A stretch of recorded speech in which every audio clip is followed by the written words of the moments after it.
তাহলে কি বুঝলেন?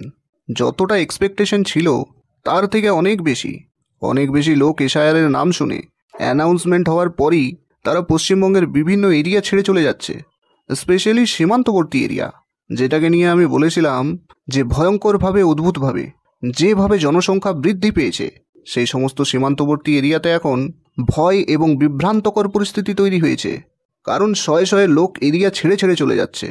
তো এরা কারা? এরা এতদিন ধরে আমাদের রাজ্যে থেকে আমাদের রাজ্যের সুযোগ সুবিধা নিয়ে ভোট দিয়ে যায়, যার কোনো কিছুর সাথে কোনো মতলব নেই। তারা থেকেছে রাজ্যে, আর আজ এসআইআরের অ্যানাউন্সমেন্ট হওয়ার পরপরই তারা এরিয়া ছেড়ে ছেড়ে চলে যাচ্ছে। আমি আপনাদেরকে একটি তথ্য দিয়ে জানাই যে উত্তর 24 পরগনার বিস্তীর্ণ এলাকায় হঠাৎ করে দেখা যাচ্ছে যে অদৃশ্য হয়ে যাচ্ছে ওখানকার লোকজন। অদৃশ্য হয়ে যাচ্ছে কেন?